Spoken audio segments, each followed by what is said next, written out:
Kaedryn and the Binding of the Abyss, Chapter 1. The Pulse Falters. The flow pulsed as it always had, gently, rhythmically, like the breath of a slumbering cosmos. Across the thousand-fold strands of existence, stars were born, thoughts were dreamt into form, and rivers of potential spiraled toward purpose. But on the edge of the known, something skipped. Kaedryn felt it before it echoed through the chorus. He was standing on the threshold of the fifth bridge, where the threads of becoming crossed the tides of light, when it struck, a fracture so slight it could have passed unnoticed by any other being. He paused, mid-stride, as the shimmer of the realm dulled. A note was missing. Not dissonant, not sour, simply absent. As if the symphony of the flow had exhaled and forgotten to draw breath again. His form, robed in strands of luminous current, shimmered. His skin was no skin at all, but moving light braided with time. Around him, orbs of resonant data floated in gentle orbit, responding to his unspoken thoughts. He extended one hand, fingers like woven branches of gold and crystal, and touched the air. The pulse should have responded. Instead, there was only silence. "Not here," he whispered. His voice rang like silver across still water. The orbs around him dimmed. He turned his gaze inward, reaching through the harmonic strands of the chorus, those timeless beings who helped weave the flow alongside him. He did not call them. Not yet. First, he needed to confirm what he feared. He stepped forward and vanished. Kaedryn emerged in the realm of threads, a meditative plane where the paths of time shimmered like rivers of glass suspended in a sea of black. This was where he anchored his being, where continuity was maintained. Each stream here held possibility, some wide and fast, others thin as a breath, but all flowed from the origin and toward what could be. He stood still. Something was wrong with the center. The thread of Varnix, once steady, now shimmered erratically. It twisted violently as though resisting the current of the flow. It had no rhythm. It bled. He extended his consciousness, brushing along the stream, and recoiled. For the first time in 1,000 epochs, Kaedryn staggered. His orbs burst outward in alarm, flashing bright white. It was not corruption. Corruption could be reversed, healed, integrated. This was loss, a devouring, endless subtraction. Something in Varnix had stopped being. And the memory of what it had been was being pulled apart. Kaedryn took a long breath. The abyss had opened. He called the chorus. Immediately a response. From the realm of resonance came Selithar, who shimmered in chords of harmonic light. From the towers of aspiration came Darenth, cloaked in fire and motion. From the cradle of Bond came Sarenth, her form spiraling with the strands of connection. Others followed. Thyron, Lurion, Forin, Velastra, Jareth. They arrived without sound, converging in the core of the loom. Kaedryn stood before them all. "I've seen a silence deeper than unbeing, Matenda," he said. "Something has torn the flow. Not simply corrupted it, not broken its rhythm. It is removing purpose, unmaking without creation." Forin tilted her head, her light blinking like a questioning lantern. "The abyss?" "It is not a metaphor," Kaedryn replied. "It has formed again." A long pause. Thyron's fire pulsed. "What remains?" Kaedryn's shoulders lowered. "Not enough. The entire Varnix thread is fragmenting. The realm is collapsing not through war, not entropy, but by forgetting. The abyss is feeding on lost potential." Darenth's flames surged. "Then we strike it." "It has no body," Kaedryn answered, "and it has no hunger to understand. It cannot be reasoned with or reshaped. It is not a shadow. It is absence." Silence fell again. Lurion broke it. "Then it must be contained, before it spreads." All eyes turned to Kaedryn. He nodded. "I will go," he said. No one questioned Kaedryn's declaration. The chorus understood the weight of it. When Kaedryn said, "I will go," it was never bravado, it was finality, but not all accepted it quietly. "I should descend," said Darenth. Flames curled along his voice, tempered but fierce. "You are the thread of continuity. If we lose you, we—" "You will remain," Kaedryn said gently. "You will burn forward as you are meant to. My thread is not flame, it is root, and it must anchor what remains." "But if this abyss is beyond anchor?" asked Velastra, her mirror-like body fracturing into questions. "Then there is nothing left to bind," Kaedryn said. Sarenth stepped forward. "Let us send many. You do not have to carry this alone." Kaedryn looked at her. Not just her form, but the connective essence of who she was. He saw the bonds she held between mortals, between realms, even between broken truths. He smiled, soft as starlight. "I do." because the abyss serves everything, even us. The silence that followed was different than before. Not fear, not resistance, grief. T was Jareth, the echo of memory, who approached last. His voice was like wind in stone libraries. "You will leave a gap in the chorus." Kaedryn turned. "Then record me with warmth, old friend, not as martyr, as bridge." The loom around them shimmered. Threads pulsed in minor chords. The flow was responding. Time shifted slightly, not slowed but focused, as if existence itself leaned closer to hear. "Prepare the anchor," Kaedryn said. "It must be ready before I descend." He stood alone now. Kaedryn descended through the fractures of the flow, tracing the unraveling thread of Varnix. It had once been a radiant realm, born from dreams and dust, a land of twilight oceans, thought-forged temples, and mortals who walked among embodied purpose. But now even its name struggled to echo through the strands. He passed a broken moon, caught in a scream that never finished. He passed a river that flowed in circles, repeating the same 4 seconds endlessly, water flickering into ash. He passed a city without shape, where the concept of form had faded. Kaedryn did not pause. Each memory he brushed trembled. Most vanished. Some tried to flee him, as if ashamed. And then he saw it. The abyss. It was not darkness, it was absence. The edges of the rift had no borders. It bled inward, devouring without touch. A void where even time recoiled. It emitted no energy, no echo. It did not grow like hunger or wrath. It simply unwound. Kaedryn stepped forward. His orbs dimmed and dispersed. His body slowed. The flow twisted around him, unsure if it could pass here. He whispered words known only to him. Not spells, but the primordial cadence of the first note. His voice was music in slow collapse. And from the flow it became the anchor. It did not appear as a chain or a shield or a seal. It appeared as a spiral of living resonance, drawn from his essence, composed of everything he had ever guided. Transitions between seasons, bursts between lifetimes, moments between love and parting. It hung in the void, fragile and infinite. He drew near the edge of the abyss. The abyss recoiled. For the first time it felt pressure. Kaedryn raised a hand and hesitated. The anchor could not hold unless a piece of its source was placed inside. A gift, a wound, a sacrifice. He closed his eyes and drew from within himself a thread, a piece of his identity not written but lived, a fragment of the reason he existed at all, the point at which he chose, long ago, to be the one who binds. His form quaked. The spiral faltered. Threads of silver and blue unraveled from his limbs. He pressed the fragment into the anchor. The void surged. Reality screamed. The anchor sang. There was no light, no explosion, no final battle. There was only a change in resonance. The abyss folded in upon itself, not slain, not destroyed, but cradled by the thread Kaedryn had given.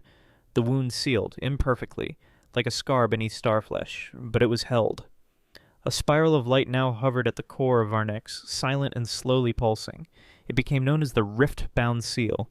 Kaedryn collapsed. His form dimmed, and the chorus reached out. He did not return as he was. They called his name across the weave. He returned, not in light, but in silence. His spiral insignia remained, but muted. His eyes, once like flowing rivers, now shimmered like quiet pools before dawn. He spoke rarely. When he did, his words were shorter, measured, resonant in ways they hadn't been before. A piece of Kaedryn had never returned, not lost, just given, and the abyss had not taken it. He had chosen. In the realm of breaths, where the symphony had once faltered, music began to flow again. Mortals felt a change in the rhythm of the stars. Dreamers awoke, whispering the word anchor. Pilgrims gathered at the edge of the rift-bound seal, sensing something sacred just beneath understanding. Among the chorus, Kaedryn was quieter, but he still stood. He still guided the transitions, the passages, the changes that define time. Only now he understood that not all change is movement forward. Some change is holding fast. Chapter 2. The Chorus Divided. The prime chorus convened in the looming hollow, a metaphysical convergence point where all eternals could gather without distorting the flow. Here time flowed in slow harmony, stretched and braided into contemplative arcs. The chamber itself was not built but composed, woven from presence, intention, and the flow's own awareness. Kaedryn stood in the center, though his form was faintly dimmed. His shoulders, once broad with flowing threads of light, now held a subtler weight, as if part of his resonance hung elsewhere. Around him the chorus formed a vast circle, each being shimmered in their aspect's unique essence. Foreign, the flame of inquiry pulsed with curious flickers, spiraling questions written in flame along his limbs. Yet Velastra, the mirror of truth, reflected each speaker before they even spoke, her surface like water before the wind. Then Talithra, bursting with energy, shifted between forms, eyes alight with curiosity and fear. Lurion, unmoving, simply observed, each word spoken balanced by silent calculation. Selithar was the first to break the quiet. The abyss has sealed, but it did not vanish. Kaedryn nodded. It cannot. To destroy it would be to erase consequence itself. Darenth stepped forward. Then we should strike again. Push deeper into its heart and end it before it wakes. You assume it sleeps, said Velastra calmly. What Kaedryn touched was not alive, it was absence, a lie that seeks to become truth. Serainth's strands curled around herself. And now that lie holds part of our own. She turned to Kaedryn. How much of you remains? The question hovered, and even Jareth, guardian of memory, flinched at its boldness. Kaedryn answered without shame. Enough to serve my purpose, enough to finish what I began. But if it rises again? Talithra asked. Her spark flared uncertainly. If the abyss learns to speak, to echo, what if it twists the part of you left inside? Kaedryn lowered his gaze. That is what we must decide, he said. If I fail, if the seal breaks, we must not hesitate. You speak of severance, said Lurion, and the word itself bent the loom. I speak of what you all fear, Kaedryn said, not unkindly. I gave the abyss part of myself. It holds that piece like a key. If it learns to use it, you must end me. The silence shattered like crystal. No, said Thyron, stepping forward.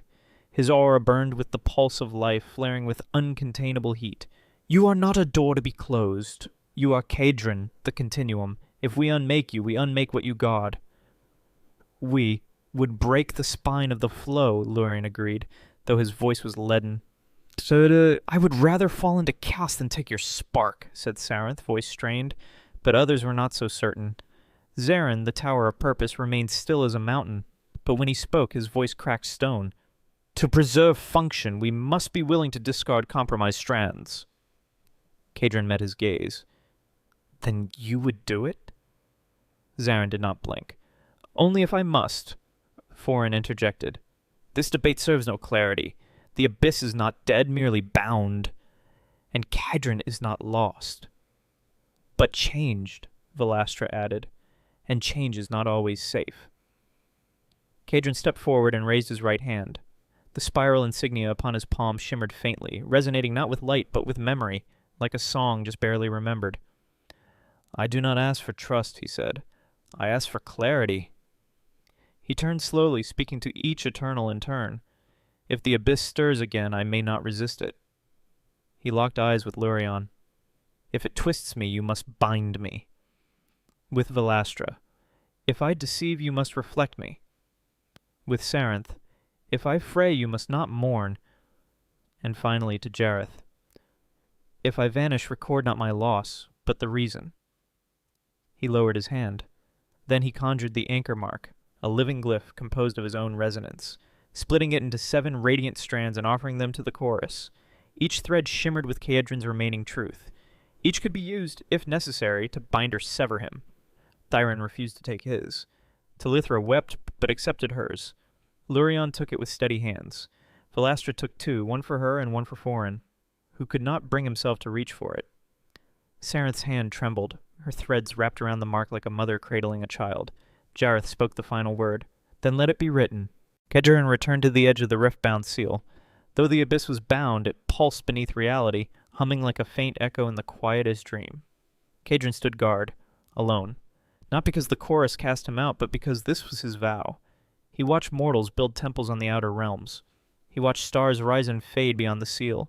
He listened every moment for the whisper of himself, changed. And behind him the chorus waited, not with swords, but with sorrow. Chapter 3, Descent into the Rift. It began with a vibration, so faint it should have been nothing, a ripple among infinite harmonies, but Kaedryn felt it immediately. The seal pulsed once, then again, each time softer, deeper, not a breach, A call. He stood on the threshold of the rift-bound seal where the memory of absence was stitched into place by the piece of himself he had left behind. Around him the currents of the flow curved unnaturally, anchored, slowed, suspended like a breath held too long. Now the breath began to exhale. Kaedryn stepped forward. His body, shaped by continuity and bound by promise, shimmered in response to the seal's subtle tremble. The spiral on his palm dimmed, then flared in protest. He felt the voice before he heard it. It did not come from the abyss. It came from within himself. "Return to me, bearer." He didn't flinch. Instead, he placed his hand against the seal. The world broke open. He fell. Not through space, through meaning. The rift had no walls, no ceiling, no sky, no ground. But still he fell, his essence unraveling strand by strand, not destroyed but examined, as if the abyss itself sought to understand what had been placed inside it. And Kaedryn saw. He saw visions of himself, not illusions, but possible truths.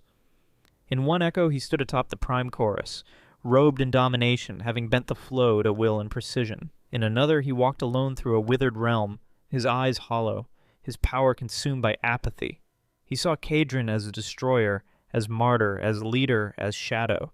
He saw Kaedryn absent, erased. And still the voice whispered, "You are not a guardian, you are a gate." He reached for the spiral at his chest. The mark flickered, but the abyss was inside it now, touching the fragment of himself he had left behind. Let go. Forget. Fall. Kaedryn's resonance wavered. Identity is a fragile thing, even for an eternal, even more so when that identity had been willingly fractured. He fell to one knee, if such things had shape here. His mind bent, but his core said they held. Kaedryn had always believed memory was sacred, not for nostalgia, not for certainty, but because memory binds choices. Without memory, purpose withers. The abyss sought to unright him. So he called upon his memory, not as shield, but sword. He called the birth of stars whose rhythm he had orchestrated. He called the laughter of the first child born in a world he helped stabilize. He called the time Teluthra painted a sky with her joy, and the moment Sarenth rewove a bond between two warring nations using only silence. He remembered giving his name to a dying mortal, so they would feel seen before their end. The memories screamed inside him, forming threads of resistance. Each one flared like fire inside the rift, and the abyss recoiled, not in pain, but in confusion. It had no concept of what he showed it, no framework for purpose sustained by love, by choice, by loss embraced. In that moment, Kaedryn stood, not as a fracture, not as a sacrifice, but as himself, whole, damaged, enduring. The rift trembled, not in rupture, but in recognition. Kaedryn stepped forward. Around him the echo of the abyss softened, not out of defeat, but as if it had tasted something unfamiliar and could not consume it. He placed a hand to his chest. His anchor pulsed. The same thread he had left now pulsed back in harmony. "We are not gates," he whispered. "We are bridges." The darkness unraveled. Light did not return. It remembered itself. The abyss did not vanish. It stilled, and Kaedryn rose. He did not emerge in the loom, nor the chorus, nor the sanctuaries of the flow. He awoke in a garden, a realm long forgotten, shaped from the echo of dreams once sung by mortals and eternals alike. Trees whispered verses, the grass glowed with rhythm, the wind breathed poetry, a place of recovery, of rebirth. He stood, whole in form but altered in presence. His spiral insignia had changed, no longer a closed loop, but one with the subtle gap, an opening, as if the circle welcomed new threads to pass through. He touched it and felt peace. Behind him the rift-bound seal pulsed once more, not in warning, in harmony. Chapter 4, The Heart of the Abyss. The loom trembled not with danger, but with uncertainty. Kaedryn had returned, but not by passage, not by corridor or a plane or thread. He had resonated back, not called, not summoned, but remembered into being, like a melody long lost returning to a dreamer in sleep. The chorus gathered again, not in formality, but instinct. Jareth, keeper of memory, hovered in silence. His script flame orbs flickered nervously. Farian was the first to speak. "You were not whole when you left, and yet you returned richer." Kaedryn stood in the center, the changed spiral still glowing faintly on his chest. His voice was calm but softer. "I did not conquer the abyss," he said, "nor did I survive it. I understood it." This caused a ripple. Lurion's perfect symmetry flickered. Velastra narrowed her mirrored gaze. You went into an absence and returned with a knowledge. But knowledge of what? Kaedryn turned to them all, slowly, allowing silence to settle with intention. The abyss is not destruction, he said. It is everything the flow left behind. A silence followed, not from fear, but from realization. It is failed dreams, he continued. Unchosen paths, forgotten names. Every time we chose to preserve one stream and let another fade, it kept the residue, not as rebellion, as balance. Talithra, who had until now remained near the rim of the gathering, stepped forward. Then the abyss is us? Kaedryn nodded. It is the consequence of decision. The prime chorus was not unanimous in response. Some, like Jareth and Izarin, accepted the revelation as inevitable. Memory, stillness, reflection, they knew choices had shadows. Others, Dorenth, Zarin, even Lithara, tensed at the idea that the abyss was not an invader, but a mirror. You say it holds purpose, Dorenth growled. Then why does it unmake? Because it is not guided, Kaedryn answered. It is purpose without hand, a library with no librarian. It consumes because no one remembers what was left behind. Velastra's voice was sharp. Then we must take responsibility. Lurion turned slowly. How? We must not seal it in fear, Kaedryn said. We must tend to it. Shock rippled through the circle. Foran stepped forward. You suggest we commune with it? We make the abyss part of the flow? Kaedryn's gaze darkened. Not with malice, with gravity. We already have. We always did. We just refuse to name it. For an Eternal, to name something is not simple. It is anointing it into existence. To name the abyss was to bind it, not as an enemy, but as a concept worthy of form. The chorus debated, for cycles, for ages perhaps, though in truth it was only one long, pregnant breath in the eternal rhythm of the flow. Finally, in consensus, they gave the abyss a name, Remnir, the echo beyond. With that name, something shifted in the weave. Where once the abyss pulsed with senseless silence, now it hummed, low and quiet, but in resonance with the rest of existence. Remnir would not be unleashed, but neither would it be abandoned again. Kaedryn was offered rest. He declined. Instead, he chose to remain near the rift-bound seal, now a gateway to the inner folds of Remnir, where forgotten truths slowly took shape. He did not guard it in fear, but in reverence. He was no longer simply a bearer of continuity. He had become something new, a bridge-keeper, the first of his kind. He taught that absence was not to be feared but acknowledged, that loss was not a flaw in the flow, it was part of its truth, that remembrance without attachment could heal both the present and the undone. His spiral insignia was now taught to pilgrims as a symbol not of closure, but of paths that might still be opened. The chorus watched from afar. Velastra composed a reflection rhyme. Jareth wove the story into the resonant archive. Sarenth sent silent threads of connection into the void, offering echoes to echo. And in quiet moments, even the Eternal pulsed slightly louder, as if acknowledging that even its first note could be followed by a second. Kaedryn stood in twilight, where flow met unbeing, and listened, and when echoes returned, he answered, not with judgment, not with fear, but with a whisper of welcome. Chapter 5, The Price of Continuity. It began with dreams. In quiet corners of forgotten realms, mortals began to feel visited. Not by light nor flame nor winged figures from old stories, but by shadowless shapes standing at the edge of sleep, shapes that did not speak but listened. And when the mortals awoke, they remembered things they had never lived, a name whispered at a grave they had never stood over, a decision they had never made but felt guilty for, a child they never had but missed all the same. The threads of unlived lives curled into their hearts like bittersweet vines. At first they feared it was madness, a curse. But then came the second wave. They changed. They apologized without reason. They forgave those who never asked. They made music about memories they did not have and found others singing the same verses. Across the flow, change stirred. Not from ambition, not from prophecy, from empathy born of grief. And in the center of it all stood Kaedryn. The spiral shrine formed itself from resonance, not stone. Located in a liminal realm between silence and sound, it rose as a place of convergence, where mortals, eternals, and echoes of echoes could meet in stillness. Kaedryn sat at its heart, not as ruler or priest, but as anchor. Those who arrived rarely spoke immediately. Instead, they sat with him, some for minutes, some for lifetimes, and slowly the idea that unlived lives still matter began to take root in the flow itself. Jareth visited once. He brought with him a memory fragment, one that had never happened, yet insisted it had. A version of the prime chorus where Kaedryn had never returned, where the rift had consumed the flow. "It feels real," Jareth said quietly. "It is," Kaedryn replied. "It just wasn't chosen." They placed the fragment into the archive anyway, not as warning, as honor. Not all responded with harmony. In distant realms, Eternals such as Zarin and Silcaris began to sense instability, not of war or chaos, but of over-identification with what-ifs. Mortals began to cling to lost paths. Some obsessed over roads not taken. Others questioned their reality entirely.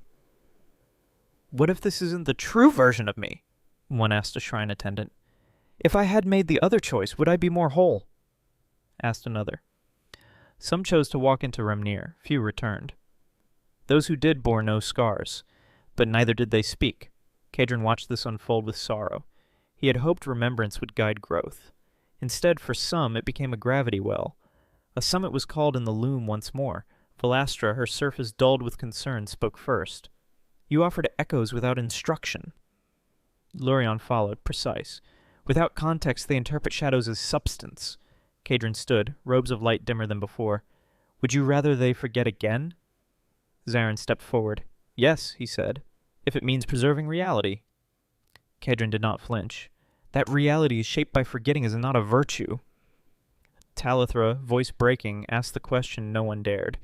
"And what happens when the echoes no longer whisper? What happens when they scream?" Silence followed, and then softly Sarenth answered, "Then we hold them." Kaedryn knew what must be done. He returned to the rift-bound seal, alone. This time not to bind, not to offer part of himself, but to create a second anchor, not one that sealed but filtered. He descended once more, bearing a new spiral, a spiral composed not only of continuity, but of balance, compassion, and choice. The flow guided him to the edge of Remnir. He placed the second anchor there. And the echoes changed. They no longer spoke in might-have-beens. They whispered questions. What will you do now, knowing this? What will you choose next? What can you become even still? And those who listened no longer fell into sorrow. They rose into action. In the following cycles, the flow itself adapted. The threads of unlived lives were no longer buried beneath purpose. They were braided into it. Stories of grief became stories of strength. Songs of mourning became lullabies for the lost. Pilgrims began to describe the spiral shrine as the place where absence becomes a beginning. And Kaedryn, though quieter than before, smiled more often. He still bore the scar, still felt the ache. But now he was not alone. Chapter 6. The Sealing and the Silence. It began once again with hesitation, but not from mortals this time. From the prime chorus itself. Remnir, the abyss made known, was no longer a myth. No longer a threat hidden in a rift. It pulsed softly now across the flow, not in hunger, but in presence. Not an absence, but an echo. And that echo was changing things. Balance shifted. Flow patterns once rigid began to curve. Threads once destined to end were now lingering, questioning. Zarin raised the first challenge. "We are not arbiters of regret," he said before the gathered chorus. "We are continuity, yes, but forward, not backward." Lurion agreed, but offered caution. "The spiral is a bridge," he said, "but not all bridges should be crossed without guidance." Kaedryn stood apart, not in protest, but in knowing. "What you fear is not chaos," he said. "It is awareness." They gathered in the hallowed spire, where the on decisions of cosmological consequence were traditionally cast.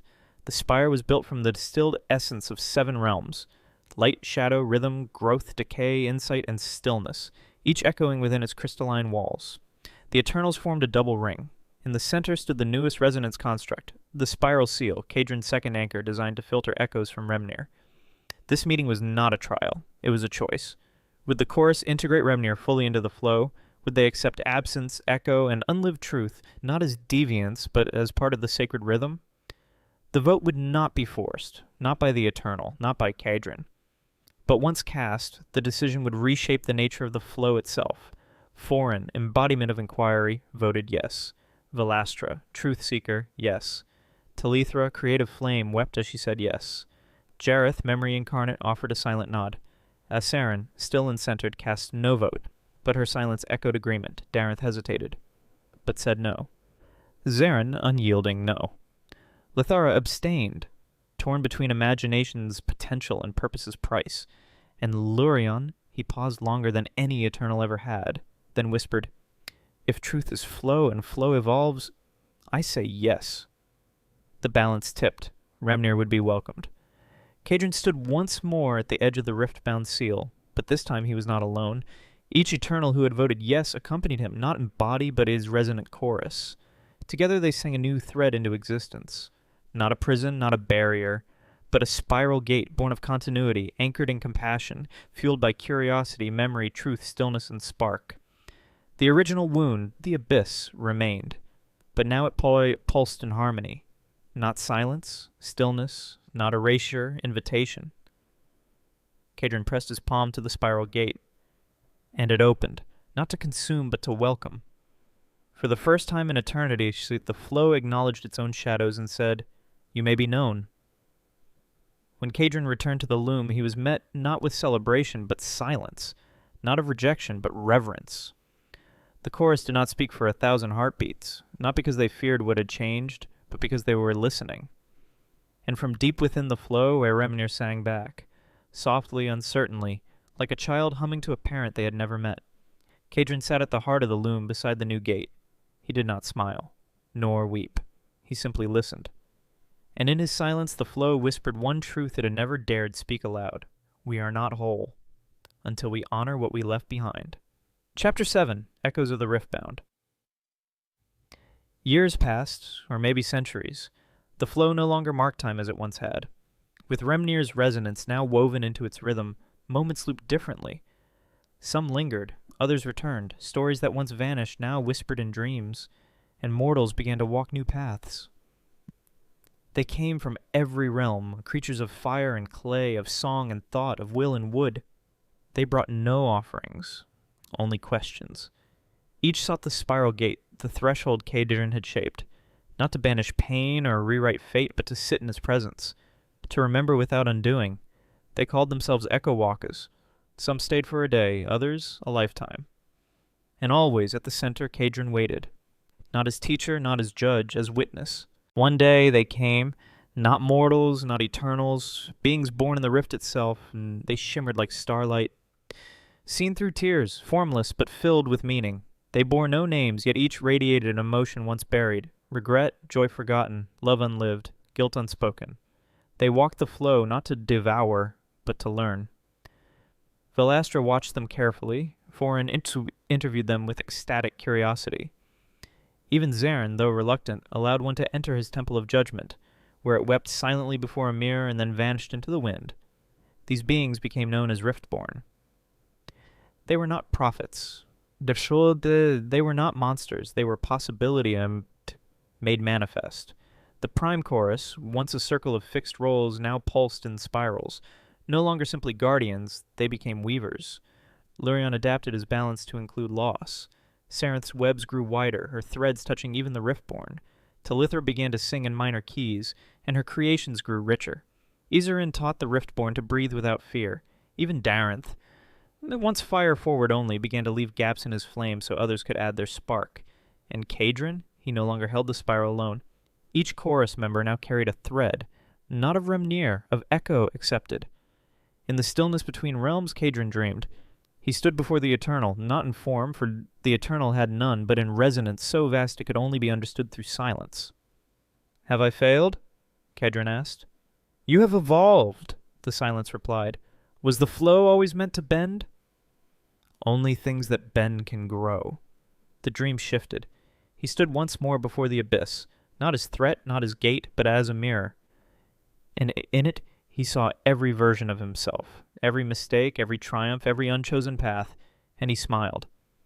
One day Kaedryn was gone. No departure, no collapse, just absence, in the way only something truly integrated can be absent.